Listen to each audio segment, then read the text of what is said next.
स्वागतम बालमित्रांनो, मी सौ सुरेखा भामरे. बालमित्रांनो, शिवराज्याभिषेकोत्सव दिन तारखेप्रमाणे 6 जून रोजी साजरा करतो. तर तिथीनुसार ज्येष्ठ शुद्ध त्रयोदशी. यशवंत, कीर्तिवंत, सामर्थ्यवंत, वरदवंत, पुण्यवंत आणि जयवंत जाणता राजा. स्वराज्याचा ज्यांना लागला होता ध्यास, स्वराज्याचा ज्यांना लागला होता ध्यास, स्वराज्य मिळवणे ही एकच होती ज्यांची आस, स्वराज्य मिळवणे ही एकच होती ज्यांची आस, त्यांच्या राज्याभिषेकाचा सोहळा रंगला आज खास, त्यांच्या राज्याभिषेकाचा सोहळा रंगला आज खास. शिवराज्याभिषेक दिनाच्या सर्वांना हार्दिक शुभेच्छा. आस्ते कदम, आस्ते कदम, आस्ते कदम महाराज. गणपती, गज अश्वपती, भूपती, प्रजापती, सुवर्णरत्न श्रीपती, अष्टावधान जागृत, अष्टप्रधान वेष्टित, न्यायालंकार मंडित, शस्त्रास्त्र शास्त्र पारंगत, राजनीती धुरंधर, प्रौढ प्रताप पुरंदर, क्षत्रिय कुलावंतास, सिंहासनाधीश्वर, महाराजाधिराज, राजा शिवछत्रपती, राजा शिवछत्रपती महाराजांचा विजय असो, छत्रपती शिवाजी महाराजांचा विजय असो. गडपती, गडकोटांचे अधिपती, राज्यातील गडकोटांवर ज्यांचे आधिपत्य आहे असा राजा. गज अश्वपती, ज्यांच्याकडे स्वतःच्या मालकीचे हत्ती व घोडदळ आहे असे महाराज. त्या काळी हत्ती हे वैभवाचं प्रतीक समजलं जायचं, म्हणून गज अश्वपती हा शब्द पण वैभव संपन्नतेचे प्रतीक होते असे म्हणता येईल. भूपती, प्रजापती, वास्तविक राज्याभिषेक म्हणजे राज्यकर्त्याचा भूमीशी झालेला विवाह आहे, म्हणजेच ज्यांनी राज्यातील भूमीचे व प्रजेचा पती हे पद स्वीकारले आहे आणि त्यांचे सर्वथा रक्षण करणे आणि पालन करणे हे ज्या राज्यकर्त्याचे प्रथम कर्तव्य आहे असे महाराज. सुवर्णरत्न श्रीपती, राज्याच्या खजिन्यातील वेगवेगळे हिरे, माणिक, मोती आणि सुवर्ण, सोने यावर ज्यांचे आधिपत्य आहे असे महाराज. शिवाय शिवराय हे 32 मण सुवर्ण सिंहासनाचे अधिपती होते. अष्टावधान जागृत, 8ही प्रहर जागृत राहून राज्याच्या 8ही दिशांवर लक्ष ठेवणारे महाराज. अष्टप्रधान वेष्टित, ज्यांच्या पदरी प्रत्येक शास्त्रात निपुण असलेले 8 प्रधान आहेत आणि राज्यकारभारात जे त्यांचा सल्ला घेतात असे महाराज. शिवरायांनी राज्य चालविण्यासाठी अष्टप्रधान मंडळ स्थापन केले होते. न्यायालंकार मंडित, कर्तव्य कठोर आणि न्याय कठोर राहून सत्याच्या बाजूने व न्यायाच्या बाजूने निकाल देणारे महाराज. शस्त्रास्त्र शास्त्र पारंगत, सर्व प्रकारच्या शस्त्रविद्या व शास्त्रात पारंगत अर्थातच निपुण असलेले महाराज. महाराज शस्त्रविद्या पारंगत होतेच, त्याचबरोबर राजांनी शास्त्रसुद्धा पारंगत केले होते. राजनीती धुरंधर, आदर्श राज्यकर्त्याप्रमाणे राजकारण्याच्या डावपेचांमध्ये राजनीतीमध्ये तरबेज असलेले महाराज. खऱ्या अर्थाने महाराज राजनीती धुरंधर होतेच. गनिमी कावा वापरून शत्रूला ठार करण्यात महाराज पटाईत होते. प्रौढ प्रताप पुरंदर, मोठे शौर्य गाजून ज्यांनी आपल्या पराक्रमाचा ठसा उमटविला असे महाराज. महाराजांनी अनेक लढाया जिंकत स्वराज्य प्रस्थापित केले होते. क्षत्रिय कुलावंतस, क्षत्रिय कुळात जन्म घेऊन त्या कुळातील सर्वात मोठा पराक्रम गाजविलेले महाराज. सिंहासनाधीश्वर, जसा देवाऱ्यातील देव अधीश्वर असतो तसेच 32 मण सुवर्ण सिंहासनावर शोभून दिसणारे सिंहासनाचे अधीश्वर असे महाराज. राजांनी राज्याभिषेकसाठी 32 मण सुवर्ण सिंहासन बनवून घेतले होते. महाराजाधिराज, विद्यमान सर्व राजांमध्ये जो सर्वात मोठा आहे आणि साऱ्या राजांनी ज्यांच्या अधिपत्याखाली राहण्याचे स्वीकारायला हवे असे महाराज. राजा शिव छत्रपती ज्यांच्यावर सुवर्णाची छत्र चामरे ढळत आहेत किंवा प्रजेने छत्र धरून ज्यांना आपला अधिपती म्हणून स्वीकारले आहे किंवा ज्यांच्यावर प्रत्यक्षात नभानेच छत्र धरले आहे असे छत्रपती शिवाजी महाराज. निश्चयाचा महामेरू, बहुत जनासी आधारू, अखंड स्थितीचा निर्धारू, श्रीमंत योगी. छत्रपती शिवाजी महाराजांचे जीवन एवढे भव्य आहे की ज्याचे जेवढे अवलोकन करावे तेवढे थोडेच.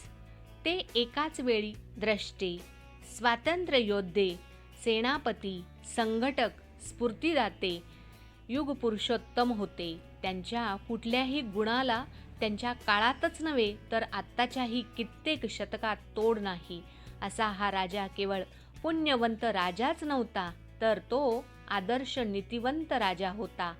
निश्चयाचा महामेरू, बहुत जनासी आधारू, अखंड स्थितीचा निर्धारू, श्रीमंत योगी. छत्रपती शिवाजी महाराजांना कोण ओळखत नाही. साऱ्या त्रिखंडात त्यांची कीर्ती पोहोचलेली आहे. तारुण्यात त्यांनी जो पराक्रम गाजवला त्याची बीज आपणास त्यांच्या बालपणात दिसतात. अफजलखान प्रकरण, पन्हाळ्याचा वेढा, शाहिस्तेखानाची फजिती, सुरतेची लूट, आग्र्याहून सुटका, राज्याभिषेक, दक्षिण दिग्विजय या साऱ्याच घटनांमध्ये शिवाजी महाराजांची बुद्धिमत्ता आणि कौशल्य दिसून येते. महाराजांचे बालपण घडविले ते त्यांच्या मातोश्री जिजाऊसाहेब यांनी. स्वतः जिजाऊसाहेब या मध्ययुगीन इतिहासाच्या साक्षीदार होत.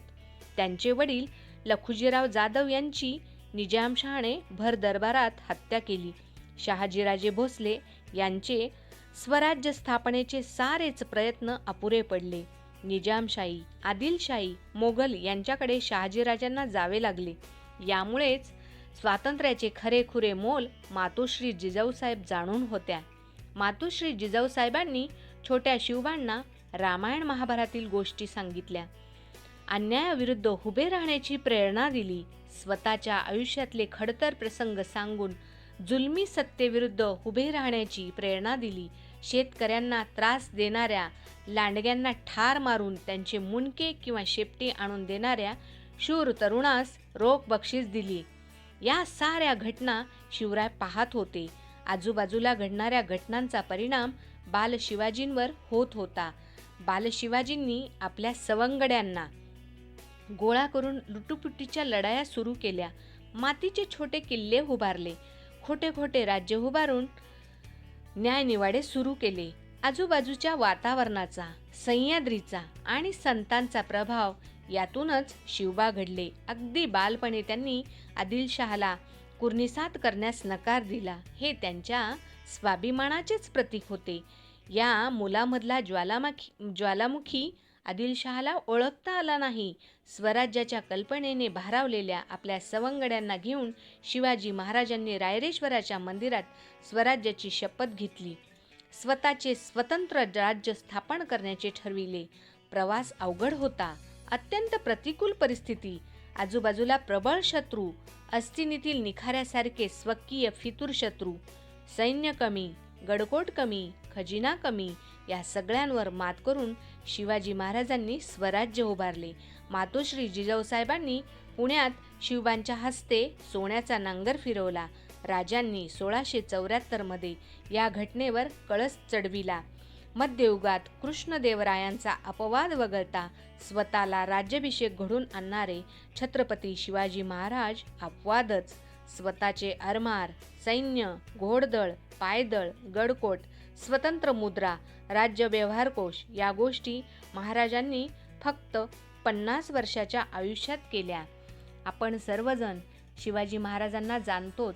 शिवरायांच्या जन्माच्या आधीसुद्धा आपल्या भारत देशावर डच, इंग्रज, पोर्तुगीज, मुघल साम्राज्य राज्य करीत होते. नुसते राज्य करीत नव्हते तर ते आपल्या लोकांना त्रास देत, अमानुष अत्याचार करत, जुलूम करत, विविध कर लादत, जनतेची लुटमार, पिळवणूक, फसवणूक करत, स्त्रियांची अवहेलना करत, त्याचबरोबर आपली भारतीय संस्कृती, नीतिमूल्ये लयास जातील, नष्ट होतील यांचा ते सर्वतोपरी प्रयत्न करत होते. आणि ह्या सर्व गोष्टींची जाण शिवरायांना बालपणापासूनच होती. म्हणूनच त्यांनी स्वराज्य निर्माण केले. छत्रपती शिवाजी महाराजांनी सदैव रयतेचा, शेतकऱ्यांच्या हिताचाच विचार केला. शेतकरी हितासाठी दक्ष राहण्याच्या सूचना त्यांनी वेळोवेळी प्रशासनाला दिल्या. छत्रपती शिवाजी महाराजांचा इतिहास प्रेरणादायक आणि वैभवशाली आहे. त्यांनी मोठा पराक्रम गाजून रयतेचे स्वराज्य निर्माण केले.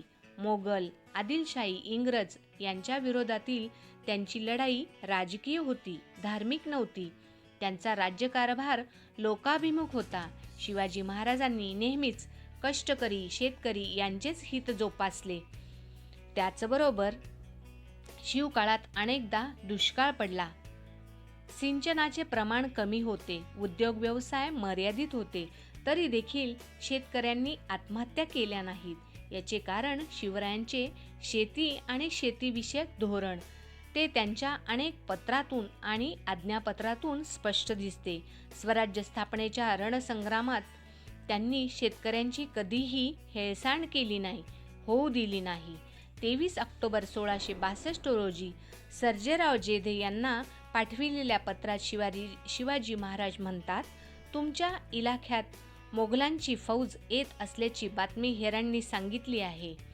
अर्थातच शाहिस्तेखानाची फौज येत असल्याची बातमी हेरांनी दिली आहे. त्यामुळे इलाख्यातील सर्व रयतेला लेकरा बाळांसह घाटाखाली सुरक्षित जागा असेल तेथे पाठवणे. या कामात हयगय करू नका. या कामात हयगय कराल तर ते तुमच्या माथी रयतेचं पाप बसेल. गावोगावी हिंडून शेतपोत जतन करणाऱ्यांचे हित जोपासावे. या कामात दक्षता बाळगावी. परचक्रापासून शेती आणि शेतकरी वाचला पाहिजे. याबाबत शिवरायांनी घेतलेली काळजी आज देखील पथदर्शक आहे. शेतकऱ्यांना वारंवार सोडून त्यांनी लढाया केल्या नाहीत. शेतकऱ्यांच्या हिताला त्यांनी नेहमीच प्राधान्य दिलं. शेतकऱ्यांना कधीही वाऱ्यावर त्यांनी सोडलं नाही. शिवरायांनी 19 मे 1673 रोजी चिपळूण येथील जुमलेदार, हवालदार आणि कारकुनांना पाठविलेल्या पत्रात शेतकऱ्यांशी कसे वागावे याचे नीतिशास्त्रच सांगितले आहे.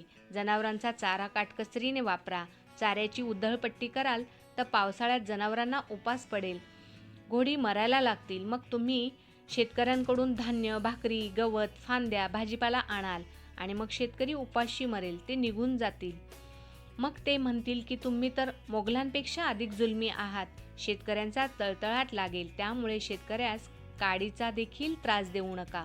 तुम्हाला गवत, धान्य, भाजीपाला, लाकूड हवे असेल तर बाजारातून योग्य मोबदला देऊन विकत आणावा. कोणाकडून जुलूम किंवा अत्याचार अथवा भांडण करून घेऊ नका. काटकसरीने वागा. अत्याचार करू नका. शेतकऱ्यांना त्रास देऊ नका. अशा प्रकारच्या सक्त सूचना शिवरायांनी आपल्या अधिकाऱ्यांना दिल्या होत्या. जनावरे, गवत, शेतीमाल, शेतकरी याबाबत शिवाजी महाराज अतिशय दक्ष असत. हे त्यांनी अधिकाऱ्यांना दिलेल्या सूचनांवरूनच स्पष्ट होते. संध्याकाळी झोपताना चुली, आकटी, रंधनाळे विझवून झोपत जावा. अन्यथा विस्तव गवताला, पिकाला, लाकडाला लागेल आणि ते भस्मसात होईल. तेलाचा दिवा विझवत जा. अन्यथा पेटवतील, उंदीर घेऊन जातील व गवत, लाकूड, धान्य जळून जाईल. त्यामुळे पागा बुडेल, शेतकरी नष्ट होईल. त्यामुळे तुम्ही दक्ष राहा. आग लागल्यानंतर धावपळ करण्यापेक्षा ती लागूच नये याची काळजी घेण्याच्या सूचना त्यांनी वेळोवेळी केल्या. शेतकऱ्यांना लुटू नये. शेतकऱ्यांची चोरी करू नये. शेतकऱ्यांची इनामे इतबारे सेवा करावी. शेतकऱ्यांच्या भाजीच्या देठाला देखील मन लावू नये. शेतकऱ्यांच्या काडीस देखील हात लावू नये. जर तुम्ही तसे कराल तर ते मला आवडणार नाही असे समजावे, असे शिवाजी महाराजांनी 5 सप्टेंबर 1676 रोजी आपल्या सुभेदाराला लिहिलेल्या पत्रात स्पष्ट केले आहे. स्वराज्यातील शेतीमालाला रास्त भाव मिळेल याकडे शिवरायांनी अधिकाधिक लक्ष दिले. अतिरिक्त शेतीमाल योग्य मोबदला देऊन खरेदी केला. तो परमुलखात नेऊन विकण्याची सोय केली. शिवरायांनी शेतकऱ्यांची आर्थिक उन्नती कशी होईल ते पुढील उल्लेखावरून स्पष्ट होते. जिन्नसच वसूल घेऊन जमा करीत जाणे आणि मग वेळच्या वेळी विकत जाणे, महाग विकेल आणि फायदा होईल ते करीत जाणे, वसूल हंगामशीर घ्यावा आणि साठवण करून विक्री कशी करावी, कोणत्या वेळेत कोणता जिन्नस विकायचा, माल तर पडून राहता कामा नये आणि विक्री महाग झाली पाहिजे. 10 बाजार केले तरी चालतील, पण मालाला भाव योग्य मिळाला पाहिजे, त्याचा फायदा झाला पाहिजे. टंचाईच्या काळात शिवाजीराजे शेतकऱ्यांच्या पाठीशी खंबीरपणे उभे राहिले. टंचाई प्रसंगी शिवाजीराजे आपल्या सुभेदाराला सांगतात, कष्ट करून गावोगावी फिरा, शेतकऱ्यांना गोळा करा, ज्याला बैलजोडी आणि जोत हवा असेल त्याला ते द्या, पैसे द्या, खंडी 2 खंडी धान्य द्या, दिलेल्या मदतीचा वसूल वाढीदिडकीने करू नका, मुद्दलच जेवढी हळूहळू ऐपत आल्यानंतर घ्या, त्यासाठी तिजोरीवर बोजा पडला तरी चालेल. आपल्या राज्यातील मजूर, गरीब, शेतकरी सुखी राहिले पाहिजे, उपाशी कोणीही झोपता कामा नये, त्यासाठी तिजोरीवर प्रसंगी बोजा पडला तरी चालेल, ही शिवरायांची भूमिका होती. त्यांनी शेतकऱ्यांचे हित जोपासले हे त्यांच्या वरील आदेशावरून स्पष्ट होते. कर्जाच्या ओझ्याखाली शेतकरी आज आत्महत्या करत आहेत. शेतीमालाला उत्पादन खर्चावर आधारित भाव मिळत नाही, तर दुसरीकडे धान्याची आयात केली जात आहे. त्यामुळे शेतकरी वैफल्यग्रस्त झाला आहे. अशावेळी शेतकऱ्यांना आधार देऊन उभे करण्यासाठी शिवरायांच्या शेतकरी धोरणाची देशाला गरज आहे. एका आज्ञापत्रात शिवाजी महाराज म्हणता, आरमारासाठी झाड हवे असेल तर आंबा साग तोडू नका, कारण ती एका सालात पैदा होत नाहीत. शेतकऱ्यांनी त्यांना अनेक वर्षापासून लेकराबाळांप्रमाणे वाढविलेले असते. ती झाडे जर तोडली तर शेतकऱ्यांच्या दुःखास पारावर राहणार नाही. ती तोडणे म्हणजे प्रजापीडन आहे. झाड हवे असेल तर जीर्ण झालेले झाड त्याच्या मालकाच्या परवानगीने त्याचा योग्य मोबदला देऊन त्याला आनंदी करून तोडून न्यावे. अत्याचार सर्वथा न करावा. जमीन संपादनाचा योग्य मोबदला मिळावा, यासाठी शेतकऱ्यांना आज संघर्ष करावा लागतो. अनेकदा शेतकऱ्यांवर अन्याय होतो, पण शिवाजीराजे म्हणतात, शेतकऱ्यांवर अत्याचार न करता त्यांना योग्य मोबदला देऊनच संपादनूक करावी. शिवरायांनी नेहमीच शेतकऱ्यांचे हित जोपासले. प्रशासनाला वेळोवेळी शेतकरी हितासाठी दक्ष राहण्याच्या सूचना त्यांनी दिल्या. शेतीमालाला योग्य भाव मिळेल याकडे त्यांचं लक्ष असायचं. शेती आणि अर्थव्यवस्थेला ऊर्जितावस्था येण्यासाठी शिवरायांच्या शेतकरीभिमुख धोरणाची आजही आपल्याला गरज आहे. शिवराज्याभिषेक का केला? तर रायरेश्वराच्या मंदिरात शिवरायांनी स्वराज्याची प्रतिज्ञा केली. स्वराज्य स्थापनेच्या कार्यात त्यांच्यावर कितीतरी संकटे आली, पण त्यातून शिवराय मोठ्या शौर्याने आणि चातुर्याने पार पडले. बाजीप्रभू, मुरारबाजी, तानाजी इत्यादींनी स्वराज्यासाठी लढता लढता आपले प्राण वेचले. शेवटी स्वराज्य उभे राहिले, शत्रूवर वचक बसला आणि या स्वराज्याला सर्व राजे रजवाड्यांनी मान्यता द्यावी, म्हणूनच शिवरायांनी राज्याभिषेकाची घोषणा केली. शेकडो वर्षानंतर सर्व धर्मांना समानतेने वागवणारा, प्रजेला न्याय व सुख देणारा राजा महाराष्ट्रात निर्माण झाला होता. स्वराज्य निर्माण झाले आहे हे जगाला कळायला हवे, म्हणूनच शिवरायांनी राज्याभिषेक करून घेण्याचे ठरविले. हे त्यांनी स्वतःच्या सुखासाठी किंवा वैभवासाठी केले नाही, तर हे केले स्वराज्य भक्कम करण्यासाठी. स्वराज्याची राजधानी. शिवरायांनी राजधानीसाठी रायगडाची निवड केली. रायगड हा मजबूत किल्ला होता. रायगडावरून स्वराज्यावर देखरेख करणे सोपे होते. शत्रूवर नजर ठेवणे सोयीचे होते. चिपळूणला जाऊन शिवरायांनी आपल्या सैन्याची पाहणी केली. प्रतापगडाच्या भवानी देवीचे दर्शन घेतले. तिला भक्तिभावाने सोन्याचे छत्र अर्पण केले. समारंभाची तयारी. नंतर शिवरायांनी सोन्याचे सिंहासन तयार करून घेतले. त्याला मौल्यवान रत्ने जडविली. त्यावर शुभ्र छत्र बसविले. राजे रजवाडे, विद्वान ब्राह्मण, हाताखालचे सरदार, कामदार यांना आमंत्रणे दिली. राज्याभिषेकाचे पौरोहित्य करण्यासाठी काशीहून गागाभट्ट आले. गागाभट्टांचे घराणे मूळ पैठणचे, पण काशीमध्ये स्थायिक झालेले ते एक थोर पंडित होते. काशी क्षेत्रात त्यांना मोठा मान होता. सर्वत्र त्यांची कीर्ती पसरली होती. शिवरायांनी राज्याभिषेकाची तयारी यथासांग केली.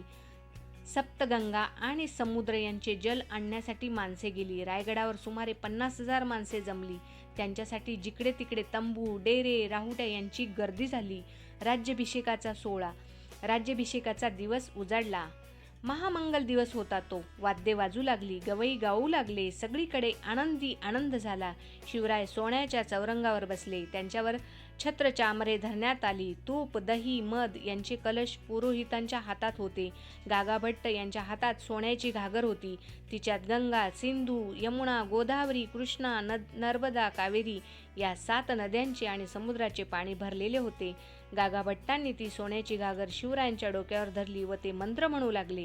घागरीच्या 100 छिद्रातून शिवरायांवर अभिषेक झाला. मग शिवराय उठले आणि जिजामातेचे पाया पडले. मासाहेबांनी शिवरायांना पोटाशी धरले. त्यांच्या डोळ्यातून आनंदाश्रू वाहू लागले. त्यांनी केलेल्या 30 वर्षाच्या कष्टाचे चीज झाले. शिवबाच्या जन्माआधीपासूनच त्या माऊलीने मणी धरलेले स्वप्न आज साकार झाले होते. आईचा आनंद अश्रूंवाटे बाहेर पडला. शिवरायही गहिवरले. धन्य मासाहेब आणि धन्य शिवराय. मासाहेबांच्या भेटीनंतर महाराज सिंहासनावर बसले. त्यांच्याजवळ महाराणी सोहराबाई व युवराज संभाजीराजे बसले. अष्टप्रधान त्यांच्या दोन्ही बाजूंना उभे राहिले. गागाभट्टांनी सोन्या मोत्यांच्या झालरीचे छत्र महाराजांच्या डोक्यावर धरले व ते मोठ्याने म्हणाले, क्षत्रिय कुलावंतास सिंहासनाधीश्वर श्री शिवछत्रपती यांचा विजय असो. सर्वांनी जय जयकार केला. गडागडांवर तोफा झाल्या. सर्वत्र महाराष्ट्रभर शिवरायांचा जय जयकार झाला. आणि अशा प्रकारे सन 1674 मध्ये शिवरायांचा राज्याभिषेक झाला. त्या सालापासून महाराजांनी राज्याभिषेक हा शक सुरू केला. शिवाजी महाराज शक करते राजे झाले. त्यांनी आपली स्वतंत्र नाणी पाडली. निरनिराळ्या देशांचे वकील या समारंभास हजर होते. इंग्रजांनी ऑक्झिडेन नावाचा आपला वकील नजराणा घेऊन पाठविला होता. हा सोहळा पाहण्यासाठी दूरवरचे प्रजाजनही जमा झाले होते. शिवरायांच्या राज्याभिषेकाची हकीकत सर्वांना जगाला समजली. शिवरायांची कीर्ती सर्वत्र पसरली आणि त्या दिवसापासून शिवाजी महाराजांनी शिवराज्याभिषेक शक सुरू केला आणि शिवराई हे चलन जारी केले. प्रतिपचंद्र लेखेव वर्धीर विष्णूर विश्ववंदिता शहा सुनो शिव सैष्या मुद्रा भद्राय राजते. प्रतिपदेच्या चंद्रकोरीप्रमाणे वाढत जाणारी विश्वाला वंदनीय अशी शहाजी पुत्र शिवाजी यांची मुद्रा कल्याणार्थ शोभत आहे असं ह्या राजमुद्रेवर लिहिलेलं होतं. तख्तारूढ व्हावे. तख्त सुवर्णाचे 32 मणांचे सिद्ध करविले. नवरत्ने अमलौकिक जितकी कोशात होती त्यामध्ये शोध करून मोठी मोलाची रत्ने तख्तास जडाव केली. जडित सिंहासन सिद्ध केले. रायरीचे नाव रायगड म्हणून ठेवले. तख्तास्थळ तोच गड नेमिला. गडावरी तख्ती बसवावे असे केले. 7 महानदियांचे उदके व थोर थोर नदियांची उदके व समुद्राची उदके तीर्थक्षेत्रे नामांकित तेथील तीर्थोदके आणले. सुवर्णाचे कलश केले व सुवर्णाचे तांबे केले. 8 कलश व 8 तांबे यांनी अष्टप्रधानांनी राजियास अभिषेक करावा असा निश्चय करून सुदीन पाहून मुहूर्त पाहिला. शालिवाहन शके 1596 ज्येष्ठ मासे शुद्ध त्रयोदशी मुहूर्त पाहिला. 4500 राजांनी निमंत्रणे दिली. रायगडावर 4500 राजे जमले. गागाभट्टांनी पवित्र 7 नद्यांचे पाणी आणले. राजे ब्रह्ममुहूर्तावर उठले, स्नान केले, शिवाई मातेला अभिषेक केला आणि जिजाऊ मातेंचे दर्शन घेतले. कवड्यांच्या माळा घातल्या, जिरेटोप डोक्यावर घातला, भवानी तलवार कमरेला जोडली आणि राजे गड फिरू लागले. राजे सभागृहात आल्याबरोबर 4500 राजांनी राजांना मानवंदना दिली. 32 मणांचे सिंहासन वर ठेवलेले होते. त्याला 3 पायऱ्या होत्या. पहिल्या पायरीवर पाऊल ठेवल्यावर राजांचे हृदय हेलावले. राजांच्या डोळ्यात अश्रू भरून आले आणि चटकन आठवण झाली. राजे लाख मेले तरी चालतील, पण लाखांचा पोशिंदा मरता कामा नये. शिवाणावी कितीही जन्माला येतील, शिवा काशीत जन्माला येतील, परंतु रयतेचा राजा शिवाजी राजा पुन्हा जन्माला येणे नाही राजे. राजांच्या डाव्या डोळ्यातून अश्रू वाहिले. राजांनी दुसऱ्या पायरीवर पाय ठेवला आणि आठवण झाली, राजे तुम्ही सुखरूप विशालगडावर जावा आणि 5 तोफांची सलामी द्यावी. जोपर्यंत हे कान 5 तोफांची सलामी ऐकत नाही न राजे, तोपर्यंत हा बाजीप्रभू देशपांडे देह ठेवणार नाही राजे. राजांच्या उजव्या डोळ्यातून अश्रू गळाला. तिसऱ्या पायरीवर पाऊल ठेवल्याबरोबर आठवण झाली, राजे आधी लगीन कोंडाण्याचे आणि मग माझ्या रायबाचं. जगून वाचून आलो ना राजे तरच लेकराचं लगीन करीन, नाहीतर मायबाप समजून तुम्हीच लग्न लावून टाका. राजे रडू लागले. 4,500 राजांना कळेना काय झाले. आज आनंदाचा दिवस. अनाथ झालेल्या हिंदूंना बाप भेटणार, मराठी मातेला नवरा भेटणार, शिवाजी राजा होणार आणि राजांच्या डोळ्यातून अश्रू. तोच तिथे उभ्या असलेल्या एका वडीलधाऱ्या व्यक्तीला राजांनी आवाज दिला. मदारी काका जवळ आली आणि विचारले, राजा आज आनंदाचा दिवस आणि तू का रडतोस? त्यावर राजे म्हणाले, काका ज्यांच्यामुळे मला सिंहासन मिळाले तेच पाहायला आज ते राहिले नाहीत. कोणत्या तोंडाने ह्या सिंहासनावर बसू काका? हे सिंहासन टोचेल मला. यातून उतराई होण्यासाठी काहीतरी मार्ग सांगा. या गेलेल्यांचे पाईक तुम्ही, म्हणून तुम्ही काहीतरी मागा. मदारी काकाने सांगितले, राजा अरे ते गेले तरी त्यांनी काही मागितले नाही, माझ्यासारख्याने काय मागावे? राजे म्हणाले, काहीतरी मागा काका, म्हणजे मला उतराई होता येईल. यावर मदारी काका म्हणतात, हे असेच म्हणतो ना शिवबा, तर मग एकच दे. या 32 मनांच्या सिंहासनाची चादर बदलण्याचे काम राजे या गरिबाला करू देत. मला दुसरं काही नकोत असं ते म्हणाले. हिंदू साम्राज्य दिनोत्सव म्हणजेच छत्रपती शिवाजी महाराज यांचा राज्याभिषेक झाला आणि ह्या दिवसाचं स्मरण ज्येष्ठ शुद्ध त्रयोदशीला रायगडावर शिवराजांचा राज्याभिषेक झाला. 8व्या शतकांच्या प्रारंभी सिंधच्या दाहर राजाचा पराभव झाल्यानंतर सिंध मुस्लिम आक्रमकांच्या ताब्यात गेला. इसवी सन 1000 नंतर गझनीच्या मुहम्मदाची आक्रमणे सुरू झाली. केवळ गुजरातमध्ये 3 लाख हिंदूंची कत्तल केली गेली. 50,000 स्त्री पुरुष गुलाम म्हणून गेले. सोमनाथ मंदिराचा विध्वंस झाला. मोहम्मद घोरीने पृथ्वीराज चव्हाण यांचा पराभव करून त्यांना ठार मारले. हजारो हिंदू मुलींचे विवाह मुस्लिम मुलांशी झाले. 14व्या शतकात अल्लाउद्दीन खिल्जीने यादवांच्या राज्याचा नाश केला. मुस्लिम टोळधाडींना अंतच नव्हता. कत्तली आणि लूट याला मर्यादाच नव्हती. 16व्या शतकात हिंदू साम्राज्याच्या एकत्वाचे आदर्शाचे प्रतीक असलेल्या अयोध्येतील राम मंदिर उद्ध्वस्त करणाऱ्या बाबराच्या वंशाचे राज्य सुरू झाले. सुमारे 700 वर्षाच्या कालखंडात हिंदू समाजावर खूप अत्याचार झाले. शिवाजी महाराजांच्या काळात बाबराच्या वंशातील शहाजहान बादशाह होता. नंतर त्याचा मुलगा औरंगजेब यांनी दिल्लीचे तख्त सांभाळले. निजामशाही, आदिलशाही, कुतुबशाही यांच्या चाकरीत हिंदू राजे धन्यता मानत होते. हिंदू सरदारांच्या समोर हिंदूंच्या स्त्रिया पळवल्या जात होत्या. देवळे फोडली जात होती, घरे लुटली जात होती, स्त्रियांची अब्रू लुटली जात होती. हिंदू समाजाला एक प्रकारची ग्लानी आली होती. हिंदू समाजाला दिल्लीश्वर हाच जगदीश्वर झाला होता. राम गणेश गडकरी यांच्या शिवसंभव नाटकात शिवाजी महाराजांची जन्मकथा. जिजाबाई गर्भवती होत्या. त्यांना डोहाळे लागले. त्यांना त्यांच्या मैत्रिणी विचारू लागल्यात, काय इच्छा आहे? त्यावर जिजामाता म्हणतात, मला वाघावर स्वार व्हावेसे वाटते. मला 2 हात नाही तर 18 हात हवेत असे वाटते व प्रत्येक हातामध्ये शस्त्र आहे आणि पृथ्वीवर जेथे जेथे राक्षस प्रवृत्ती वास करते तिचा नायनाट करावासा वाटतो. सिंहासनावर आसनस्थ व्हावे असे वाटते.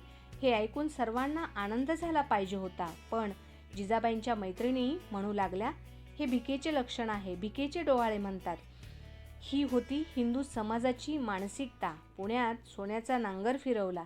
महाराजांच्या काळात देखील काही राजे लढत होते. साधू संत सामाजिक ऐक्यासाठी प्रयत्न करत होते. औरंगजेबाकडे कवी भूषण नावाचा कवी होता, परंतु त्याने सांगितले, मी आपली खोटी स्तुती करणार नाही. व औरंगजेबाची चाकरी सोडून दक्षिणेत शिवाजी महाराजांचा शोध घेत आला व महाराजांचा सेवक झाला. याच काळामध्ये काशीमधील काशी विश्वेश्वराच्या मंदिराचा विध्वंस झाला. मंदिराचे वंश परंपरेने पूजा करणारे पुजारी गागाभट्ट यांना वाटले अशी मंदिराची विटंबना झालेली ही थांबली पाहिजे. ही कोण थांबवणार? मग हे कोण करणार? मग चौकशी अंती त्यांना समजले, महाराष्ट्रात एक व्यक्ती आहे, शिवाजी महाराज. नाशिकपासून त्यांनी महाराजांविषयी सर्व माहिती घेतली.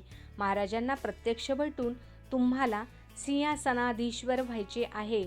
पुढे गागाभट्टांनीच महाराजांना राज्याभिषेक केला.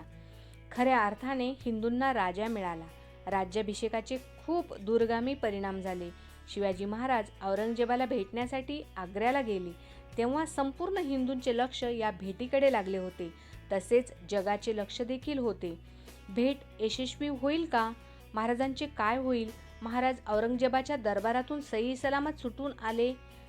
छत्रपती शिवाजी महाराजांच्या राज्याभिषेकाचा परिणाम म्हणून राजस्थानच्या सर्व राजपूत राजांनी आपापसातील कलह सोडून दुर्गादास राठोडच्या नेतृत्वाखाली आपला स्वतंत्र गट तयार करून परकीय आक्रमक, मग ते मुघल असोत किंवा तुर्की असोत, त्यांना राजस्थान सोडून जाणे भाग पाडले. आसामचे राजे चक्रध्वज सिंह म्हणत, महाराष्ट्रात शिवाजीराजे ज्याप्रमाणे राज्य करीत आहे त्याचप्रमाणे मी आसामचे राज्य उभारीन. आणि खरोखरच आसाम कधीही मुघलांचा गुलाम झाला नाही. बुंदेलखंडाचे राजे छत्रसाल हे देखील शिवाजी महाराजांच्या पराक्रमाने प्रभावित झाले व महाराजांना भेटून म्हणाले, मला तुमचे मांडलिक करावे. शिवाजी महाराज म्हणाले, तुम्ही काय सेवक बनण्यासाठी आहात का? तुम्ही क्षत्रिय आहात. तुमच्यासारख्या राजाने दुसऱ्याच्या पदरी चाकरी का करावी? तुम्ही तुमचे स्वतंत्र राज्य करावे. महाराजांना छत्रसाल राजाला मांडलिक करता आले असते. बुंदेलखंडास माझ्या राज्याशी जोडा असेही म्हणता आले असते. परंतु महाराजांनी असे काहीच केले नाही. कारण सर्व राज्यांमध्ये श्रेष्ठ व्हावे असा त्यांचा मुळीच उद्देश नव्हता. महाराज सतत म्हणत, हे राज्य व्हावे ही श्रींची इच्छा. शिवाजी महाराजांचा दृष्टिकोन खूप व्यापक होता. हिंदू धर्म व हिंदवी स्वराज्याचे रक्षण करावे, रयते सुखी ठेवणे, स्वतःसाठी काही नको होते. कीर्तीची लालसा नव्हती. अफजलखान शिवाजी महाराजांवर चाल करून आला. त्याचे सैन्य, त्याचे सामर्थ्य खूप होते. त्याला रणांगणावर जिंकणे कठीण होते. महाराजांनी प्रतापगडावर जाण्याचा निर्णय घेतला. अफजलखानाने तुळजाभवानीचे मंदिर अपवित्र केले, पंढरपूरचे मंदिर अपवित्र केले. लोकांचे खूप हाल करू लागला.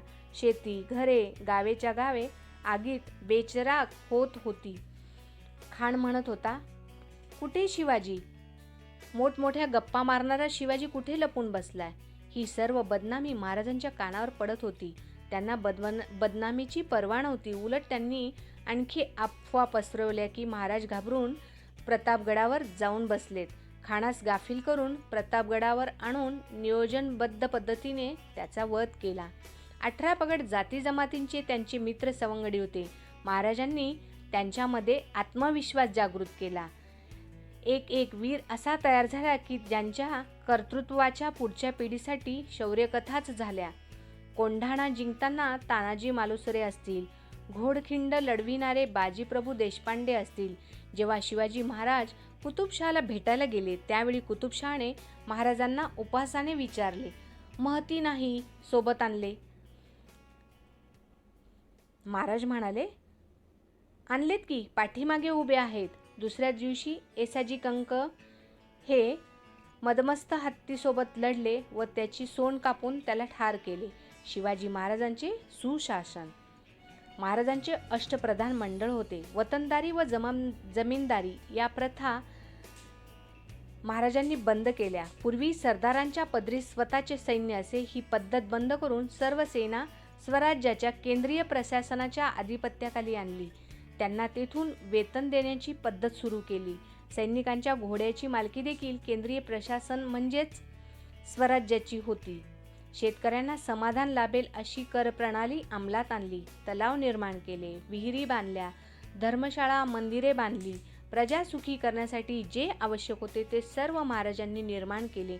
धर्मांतरित झालेले नेताजी पालकर यांना पुन्हा हिंदू धर्मात घेतले. इंग्रजांकडून बंदुका व तोफा खरेदी करून त्या आपल्या या स्वराज्यात तयार करण्यावर भर दिला. गुप्तहेर यंत्रणा, शक्तिशाली आरमारांची उभारणी केली. सिंधुदुर्ग, विजयदुर्ग यासारखे जलदुर्ग उभारले.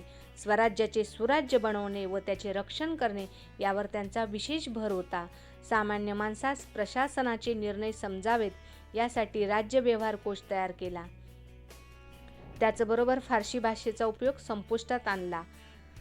रांझा गावच्या पाटलाने एका गरीब स्त्रीवर अत्याचार केले. त्यावेळी त्यास मुसक्या बांधून हजर करण्याचे फर्मान काढले.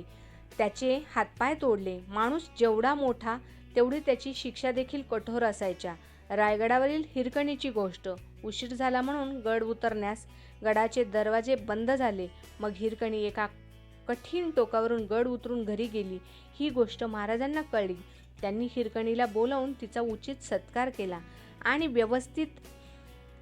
व्यवस्थेत राहिलेली त्रूट लक्षात घेऊन ती ज्या टोकावरून उतरली तेथून अवघड असा बुरुज बांधला आणि आजही तो बुरुज हिरकणी बुरुज म्हणून ओळखला जातो. शिवाजी महाराज न्यायप्रिय, प्रजेचे हित जोपासणारे, त्यांचे नेतृत्व आदर्शवत होते. कर्तृत्व उत्तुंग होते. शत्रू देखील चारित्र्यावर शंका घेत नव्हते. कल्याणचा खजिना लुटला. त्यामध्ये कल्याणच्या सुभेदाराची सून पेटाऱ्यातून आली. तिला मातेसमान वागणूक देऊन साडीचोळी देऊन यथोचित सत्कार करून तिला परत पाठविले. शिवकालीन परिस्थिती आणि वर्तमान स्थिती यात फारसा फरक नाही. आजही समाजाच्या मनातील आत्मविश्वास व कर्तृत्व जागृत करण्याची गरज आहे. महाराजांच्या चरित्राचे अनुकरण करून आपण हिंदू समाजाच्या व हिंदू राष्ट्राच्या सर्वांगीण विकासासाठी कटिबद्ध व्हायला हवे. छत्रपती शिवाजी महाराजांच्या कार्याची, नीतीची, चरित्राची, त्यांच्या पवित्र उद्देशाची, कार्यकुशलतेची आज खरोखरच गरज आहे. त्यासाठीच आपण राज्याभिषेक दिनाला हिंदू साम्राज्य दिवस म्हणून साजरा करत असतो. शिवाजी महाराजांचे पोवाडे त्या काळी गायले गेले, आजही गायले जात आहे आणि नंतरही गायले जाणार आहेत. आणि आज सर्वांनी आपले हिंदू साम्राज्य संस्कृती ही जतन केली पाहिजे. त्याचे संवर्धन व संरक्षण केले पाहिजे. अधिकाधिक जनतेने एकत्रित येऊन शिवविचारांची देवाणघेवाण करून ते येणाऱ्या पिढींमध्ये कसे रुजतील यासाठी सर्वतोपरी प्रयत्न करावेत. शिवविचार रुजवणे त्याप्रमाणे आपण आपले आचरण असावे, तरच आपला भारत देश हा सुसंस्कृत तसेच महासत्ताक देश बनेल. म्हणूनच सर्वांनी खारीचा वाटा म्हणून आपल्या भारतीय संस्कृतीची ओळख सर्वांना होण्यासाठी जास्तीत जास्त समाज प्रबोधन करावे. तरच खऱ्या अर्थाने हिंदू साम्राज्य दिन साजरा होईल आणि शिवरायांना खऱ्या अर्थाने आदरांजली वाहिली जाईल. हिंदवी स्वराज्याचे संस्थापक छत्रपती शिवाजी महाराज यांना शिवराज्याभिषेक दिनी मानाचा मुजरा. शिवराज्याभिषेक दिनी मानाचा मुजरा. धन्यवाद. जय हिंद, जय महाराज.